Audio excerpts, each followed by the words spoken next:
All right, for more on this, let's bring in CBN News Chief Political Analyst David Brody. David, good to see you. So as Commander-in-Chief and as someone who is more advanced in years, wouldn't the White House doctors be testing for just about everything? I guess your thoughts on the diagnosis and all of the questions now surrounding it.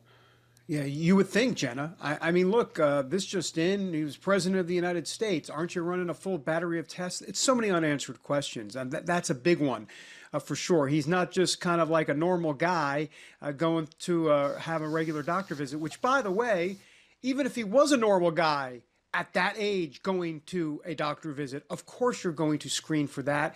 I mean, I can tell you firsthand that is screened pretty much every time you go in, especially as you move on into later stages of life. So clearly that's going to be a question. And it kind of goes to basically what this new book, Original Sin, is all about, which is the cover-up. This plays into the cover-up narrative, and it's a real problem. Yeah, it's a question of if this is another cover-up for that, what people are calling that cover-up. So the cancer announcement comes also just days after the audio of Biden speaking with special counsel Robert Hur, and that audio being made public, and also right before the book Original Sin released today. What about the timing of this cancer announcement, David? And do you think it drowns out some of these other negative stories about Biden's cognitive health? No, I actually think it does the exact opposite. It amplifies it. It now makes it even worse because we're already talking about the cover-up. And let's be honest, even before Original Sin came out, we were talking about a potential cover-up by the Biden administration and the media, both. It's a confluence, Jenna, of both, right? We've lost faith in both the media and our federal government, and now we have a confluence of both, losing faith in both, and of course, both are under scrutiny right now. And this just makes it even worse. So this idea that this news was going to drop to kind of change the subject, as most often they do in Washington, doesn't make any sense here. This actually adds fuel to the fire. So ever since that June debate, the dominant narrative around Joe Biden seems to be questions about his age, about his fitness for office. David, will this be the defining narrative of his legacy? Well, sadly, it might not be, and let me explain.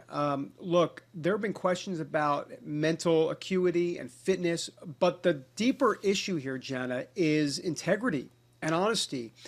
And I know it's tough to talk about right now, especially after that aggressive prostate diagnosis, because we will all want to be praying for Joe Biden. There's no doubt about it, but there is a pattern here.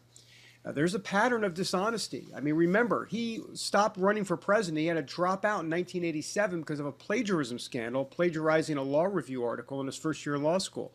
He said he was in the top half of the class in his law school. He was not. It's been seen many, many times that he's covered up some of his family connections as it relates to the business dealings that he's had just recently. And now this new book, Original Sin, is talking about how Joe Biden hid Beau Biden, his son, his cancer at the time, that was hidden as well. So you go down the list and that's just the beginning of a very long list of dishonesty here. Yeah. And that's just going to lead to more questions about what did you know, when did you know it, and why were you covering it up? And it's an integrity issue, Jenna. Yeah, well, as you mentioned, a lot of empathy, sympathy for the Biden family, yes, and also a lot of questions. CBN News Chief Political Analyst David Brody, thank you very much.